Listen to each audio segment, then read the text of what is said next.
Hello dear students, देखिए बच्चों, lesson 4 in the kingdom of fools, इसके क्वेश्चंस का अध्ययन करेंगे।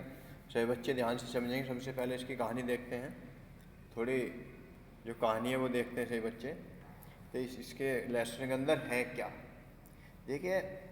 जैसे इस लेसन से पता चलता है, इन द किंगडम्स ऑफ फूल्स, इसमें होता है कि मूर्खों के साम्राज्य में। इसमें क्या होता है, देखिए, ऐसा माना जाता है, लोग ऐसा मानते हैं कि मूर्ख इतने खतरनाक व्यक्ति होते हैं कि केवल अत्यधिक बुद्धिमान व्यक्ति उन्हें संभाल सकते हैं। और यह मूर्खों की कहानी है। मूर्खों के राज्य में राजा और मंत्री दोनों ही मूर्ख थे, और वे दूसरे राजाओं की तरह अपना राज्य चलाना नहीं चाहते थे। वे चाहते थे कि रात को दिन बना दे और दिन को रात। इसलिए उन्होंने अपने राज्य में यह आदेश दिया कि जो व्यक्ति रात को जागेगा, अपने खेत में जाएगा और रात को काम करेगा, और जैसे ही सूर्य उदय होगा वह सोने की क्रिया करेगा। और यदि कोई व्यक्ति ऐसा नहीं करेगा तो उसे मृत्युदंड दिया जाएगा। लोगों ने मृत्युदंड के भय से उनकी जो दोनों मूर्ख थे, राजा और मंत्री, उनकी आज्ञा का पालन किया। इससे राजा और मंत्री बहुत खुश थे, उनकी योजना सफल हो गई। एक दिन क्या हुआ, एक दिन एक गुरु अपने शिष्य के साथ उस नगर में आया। चारों तरफ प्रकाश फैला हुआ था, पर कोई व्यक्ति दिखाई नहीं दे रहा था, क्योंकि वे दिन में आए थे और दिन में सभी व्यक्ति घर में सोए हुए थे। दोनों अजनबी व्यक्तियों ने चारों ओर देखा तो वे हैरान रह गए, और वे शाम तक उस गांव में या नगर में भटकते रहे। अचानक शाम के बाद जब अंधेरा हुआ तो सभी लोग घरों से बाहर निकले और अपना काम करने लगे। किसान खेतों में जाने लगा और सारी दुकानें खुल गई, और हर चीज़ उन्होंने क्या देखा, उन्होंने एक अजीब चीज़ देखी, एक अजीब वस्तु देखी। क्या देखी कि कोई भी वस्तु एक सिक्का देकर खरीदी जा सकती थी, चाहे वह गेहूँ, चाहे वह चावल हो, गेहूँ हो, केले हो, कुछ भी वस्तु हो, वह एक ही सिक्के में खरीदी जा सकती थी। और उन गुरु और शिष्य को देखकर यह काफ़ी आश्चर्यचकित हुआ, और उस शिष्य कहने लगा, मैं तो यहीं रुकूंगा, मैं आपके साथ नहीं जाऊंगा। और गुरु बोले कि मैं तो अब यहाँ से जाना चाहता हूँ, और यदि तुम रहना चाहते हो तो तुम्हारे लिए खतरनाक होगा, क्योंकि यहाँ कुछ नहीं पता कि अगले पल क्या हो जाए। तो उसका गुरु वहाँ से चला जाता है। और एक दिन क्या, और वह एक सिक्के से चीज़ें खरीदता था, और वह खा खा कर क्या हो जाता है, सांड हो जाता है, मोटा हो जाता है। एक प्रकाश वाले दिन एक चोर ने किसी व्यक्ति के घर में सेंध लगा दी। सेंध का मतलब कोमल करना होता है, दीवार में छेद करके उसके घर में घुस गया और लूट का माल बाहर ले जा रहा था। तभी घर की पुरानी दीवार नीचे गिर गई और उसकी मृत्यु हो गई। उसका भाई भागकर राजा के पास पहुंचा और शिकायत की कि सरकार, मेरा भाई पुराना धंधा कर रहा था और सिर की दीवार उसके ऊपर गिरी और वह मर गया, या उसकी मृत्यु हो गई। यह सारा दोष किसका है? यह सारा दोष व्यापारी का है। यदि व्यापारी अच्छी मजबूत दीवार बनाता तो वह नहीं मरता। तो अब हे राजन, आप उस व्यापारी को अवश्य दंड दें और मेरे परिवार को अन्याय के लिए क्षतिपूर्ति करें। और वह राजा उस व्यापारी को बुलाता है, और व्यापारी कहता है कि इसमें मेरा कोई दोष नहीं है, यह तो उस मिस्त्री ने बनाई थी, उस मिस्त्री का दोष है। अब मिस्त्री संदेह के घेरे में आ जाता है। अब मिस्त्री को बुलाया जाता है। मिस्त्री कहता है, इसमें मेरा कोई दोष नहीं है, एक लड़की थी जो इस गली में आती जाती थी पूरे दिन, मेरा ध्यान उसी पे रहता था, इस वजह से कच्ची दीवार बनी।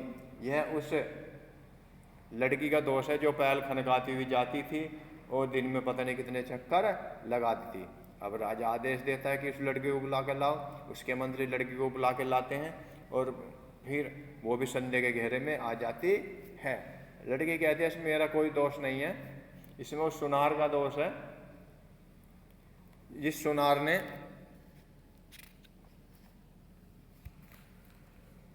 मेरी समय से चीज़ें नहीं बनाई, मेरे गहने नहीं बनाए, और इस वजह से मुझे रोजाना कई कई चक्कर लगाने पड़ते थे। राजा दे देता है सुनार को पकड़ के लाओ, सुनार आता है, सुनार कहता है इसमें मेरे भी कोई दोष नहीं है, इसमें उस धनी व्यक्ति का दोष है, उसमें उस धनी व्यक्ति का दोष है जो मेरे से समय से पहले गहने बनवाना चाहता था, और इसी कारण इस लड़की की चीज़ें लेट हो गई। और वह राजा कहता है कि वह धनी व्यक्ति को बुलाए। वह धनी व्यक्ति कौन है? वह धनी व्यक्ति वह व्यापारी था, उस व्यापारी का पिता था वह धनी व्यक्ति। और इसके बाद क्या होता है, वह धनी व्यापारी का जो पिता था वो तो घर छोड़कर चला जाता है। और क्या होता है फिर इसके बाद वह कहता है कि तुम्हारे पिताजी तो नहीं है और तुम्हें ही क्या करना पड़ा, तुम्हें इसका दंड भुगतना पड़ेगा, और तुम्हें फांसी की सजा दी जाती है। और जब उसको फांसी पर चढ़ाने के लिए ले जाते हैं तो क्या होता है, फांसी पर चढ़ाए तो उसका जो वो काफ़ी दुबला पतला था व्यापारी, तो उसका जो शरीर था, जो गला था उसका काफ़ी पतला था, तो जो फांसी का फंदा था उसमें उसका गला फिट नहीं आता, तो वो भी बचकर निकल जाता है। और राजा आदेश देता है कि ऐसे व्यक्ति को बुलाकर लाओ जो इस फंदे में फिट आ सके, जिसके गला इस फंदे में फिट आ सके। तो वह उस शिष्य को पकड़कर ले आते हैं। शिष्य को पकड़ कर ले आते हैं, जब उसको फांसी पर चढ़ाने वाले तब अपने गुरु को याद करता है, और गुरु को दिव्य दृष्टि प्राप्त थी, वह अपने शिष्य को देख रहा था मेरे शिष्य परेशानी में है, तो वह वहाँ पे उसको बचाने के लिए आ जाता है। और वह राजा से कहता है, हे राजन आप मुझे फांसी पे चढ़ाओ पहले। वो शिष्य कहता है नहीं, मुझे फांसी पर चढ़ाओ पहले, क्योंकि दोनों ने एक प्लान बना लिया था। और वो कहता है, राजा कहता है कि तुम ऐसा क्यों कर रहे हो, तुम पहले क्यों फांसी पर चढ़ना चाहते हो? कि मैं इस वजह पर चढ़ना चाहता हूँ कि जो भी फांसी पर पहले चढ़ेगा वो इस राज्य का अगले जन्म में क्या बनेगा, राजा बनेगा। तो मैं कोई ऐसा मौका छोड़ूं, मैं ऐसा मौका नहीं छोड़ूंगा। तो राजा ने सोचा, और राजा ने सोचा कि आज रात मंत्री और मैं ही इस फांसी पर झूल जाएंगे, क्योंकि मैं नहीं चाहता मेरे अलावा इस राज्य का राजा और कोई बने। और वह रात को अपने जल्लाद को आदेश देता है कि जो भी आए, 2 व्यक्ति आएंगे बारी बारी से, उनको दोनों उचित दंड उनको देना है, उनको फांसी पर चढ़ा देना है, ऐसी मेरी आज्ञा है। सबसे पहले राजा जाता है, अपना सिर ढक के तो उसको फांसी पर चढ़ा देते हैं। उसके बाद उसका मंत्री जाता है, उसको फांसी पर चढ़ा देते हैं। और जब दिन होता है, जब उसकी लाशें देखते हैं, सभी लोग आश्चर्यचकित हो जाते हैं कि यह तो राजा, यह तो मूर्ख राजा और मूर्ख मंत्री है। और इसके बाद वे गुरु और शिष्य उस राज्य को छोड़ने वाले थे, तभी वहाँ की प्रजा उनको रोक लेती है और कहती है कि आप, हे गुरु, आप ही इस राज्य का राजा बनिए, हम आपको ही चाहते हैं। और इसी प्रकार उस राज्य के सभी कानून, नियम, तरीके बदल जाते हैं और पहले की स्थिति फिर बहाल हो जाती है। अब देखिए बच्चों, इसके क्वेश्चन देखते हैं। अभी तक तो आपने इसकी स्टोरी सुनी, अब देखते हैं इसके क्वेश्चन। पहला क्वेश्चन देखिए,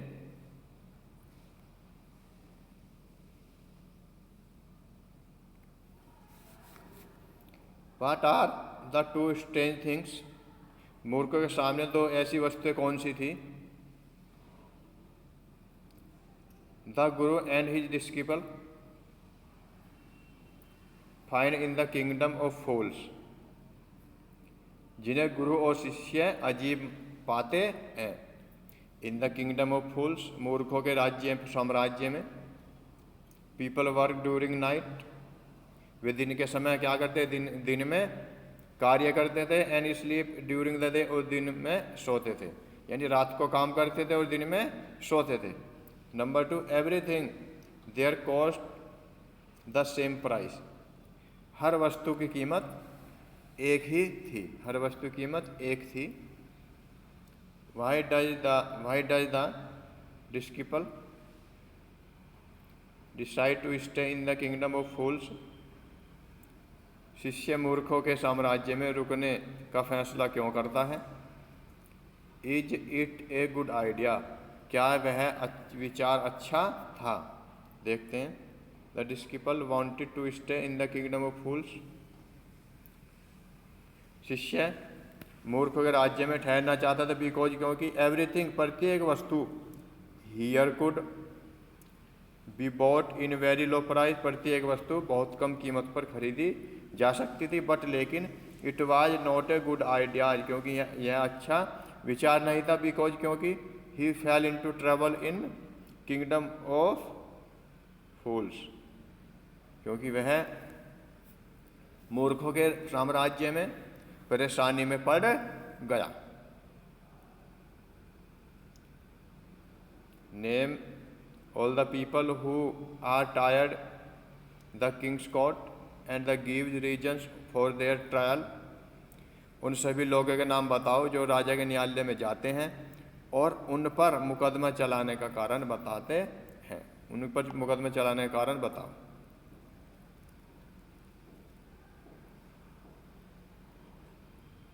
the first person was the owner of the house, पहला जो व्यक्ति था वो घर का मालिक था। ही डिफेंडेड हिमसेल्फ, वह अपने आप को सुरक्षित करता है, अपने आप को बचाता है। बाय सेइंग, यह कहते हुए दैट की the wall was made by the brick layer, यह दीवार मिस्त्री ने बनाई है। The brick layer was the second person question, और जो मिस्त्री होता है वह दूसरा व्यक्ति होता है जो संदेह के घेरे में आ जाता है। इन द ट्रायल, और मुकदमे के घेरे में आ जाता है। ही blamed the dancing girl for disturbing his work, और वह एक नाचने वाली लड़की पर उसको परेशान करने का, उसके काम को परेशान करने का क्या लगाता है, दोष लगाता है। By going up down the street, जो पूरा दिन, जो सारा दिन सड़क पर या गली में क्या करती थी, अप डाउन करती रहती थी। कि उसने उसकी पायल की आवाज़ को सुना और वह अच्छी दीवार नहीं बना सका, उसने उसका ध्यान भंग किया। द डांसिंग गर्ल, नाचने वाली लड़की, वाज क्वेश्चन, भी संदेह घेरे में आ गई। ही सेड, उसने कहा that gold Smith was responsible for the making him walk up and down the street. वो क्या कहती है कि सुनार इसके लिए जिम्मेदार है कि मुझे गली में अप डाउन करना पड़ा या चक्कर लगाना पड़ा, बार बार चक्कर लगाना पड़ा। बी एज, क्योंकि he would not make her jewellery, क्योंकि वह मेरी ज्वेलरी नहीं बना पाया। उसने मेरी जो गहने में नहीं बनाए। द गोल्ड स्मिथ सुनार वाज क्वेश्चन देन, अब सुनार भी संदेह के घेरे में आ गया। ही डिफेंडेड हिमसेल्फ, उसने अपने आप को ये क्या कहते हुए बचाया। दैट की ही हैड नॉट टाइम, उसके पास समय नहीं था। फॉर डांसिंग गर्ल ज्वेलरी, उस नर्तकी के गहने बनाने लिए उसके पास समय नहीं था। बिकॉज, क्योंकि ही वाज इंगेज, वह व्यस्त था। इन मेकिंग द ज्वेलरी, गहने बनाने में। ऑफ रिच मैन, एक धनी व्यक्ति के, क्योंकि वह एक धनी व्यक्ति के गहने बनाने में व्यस्त था। The rich man was the father of the merchant, और वह जो धनी व्यक्ति था वो उस व्यापारी का पिता था। Who was question in the beginning, जो सबसे शुरुआत में क्या आ गया था, संदेह के घेरे में आ गया था। अब देखते हैं आगे। क्वेश्चन नंबर 4 देखे सही बच्चे, ध्यान से समझेंगे। Who is the real culprit according to the king, राजा के अनुसार वास्तविक अपराधी कौन है।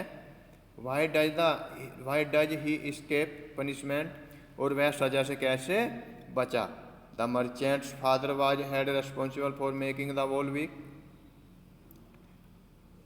व्यापारी का पिता कमजोर दीवार बनाने के लिए जिम्मेदार था, बट लेकिन he was not living now, लेकिन अब वह नहीं था।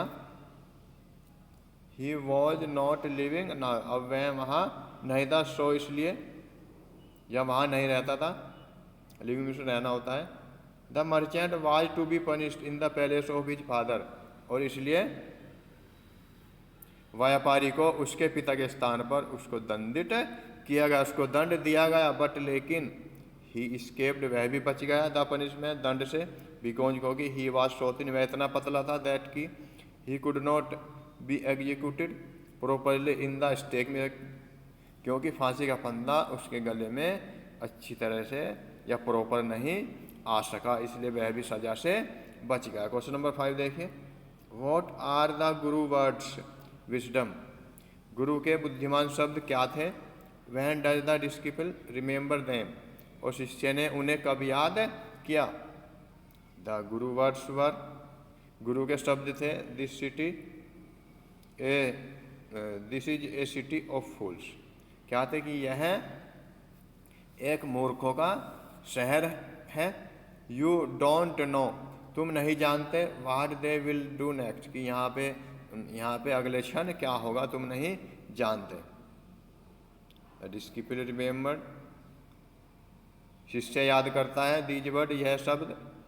When he arrest by the king men's to execute him merely, जब वह केवल उसको फांसी के लिए गिरफ्तार करके ले जा रहे थे, बिकॉज क्योंकि he would fit in the stake, ये स्टेट नहीं है, इसको सही कर लेना, ये स्टेक है, ये बच्चे इसको ध्यान देंगे, स्टेट दे रखा है, ये स्टेक कर लेना, STAKE, क्योंकि वह फांसी के फंदे के लिए फिट पाया गया। How does the guru manage to save his disciple life, गुरु अपने शिष्य की जान बचाने में कैसे सफल हुआ। देखिए कैसे सफल होता है, सही बच्चे ध्यान से देखेंगे। द डिस्किपल प्रेयर्ड टू हिज गुरु, शिष्य ने अपने गुरु की प्रार्थना की। The guru arrived to save him in time, और गुरु उसको समय पर बचाने के लिए पहुंच गया। ही सेड समथिंग, उसने कुछ कहा, टू हिज डिस्किपल, अपने शिष्य से। द डिस्किपल अंडरस्टूड इट, और शिष्य उसको समझ गया। अकॉर्डिंग टू द प्लान, उसके प्लान के अकॉर्डिंग, उसकी योजना के अनुसार।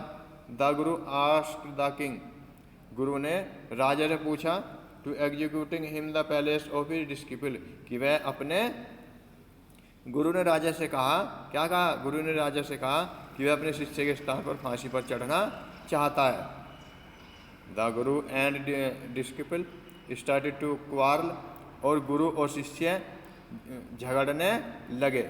इट अमेज्ड द किंग, राजा को बहुत आश्चर्य हुआ। The Guru told the king, और गुरु ने राजा को बताया, दैट कि हूएवर, जो कोई भी, went to the stake first, जो कोई भी इस फांसी के फंदे में पहले झूलेगा, पहले जाएगा, वुड बी बोर्न, वह जन्म लेगा, एज ए किंग, वह एक राजा के रूप में जन्म लेगा।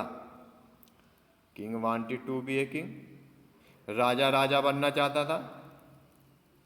इन हिज नेक्स्ट बर्थ, वह अगले जन्म में भी राजा ही बनना चाहता था। ही, वह, एंड हिज मिनिस्टर, उसके मंत्री ने डिसाइड, यह निश्चय किया, to go to the stake, कि वह फांसी के फंदे पर स्वयं जाएंगे, एट नाइट, रात को। दे हैड डाइड, और वे मर गए। The kingdom of the fool had become normal again, और मूर्खों का साम्राज्य पुनः क्या हो गया, पुनः नॉर्मल हो गया। इन दिस वे, इस प्रकार, द डिस्किपल एस्केप्ड, इस प्रकार जो शिष्य था वह बच गया।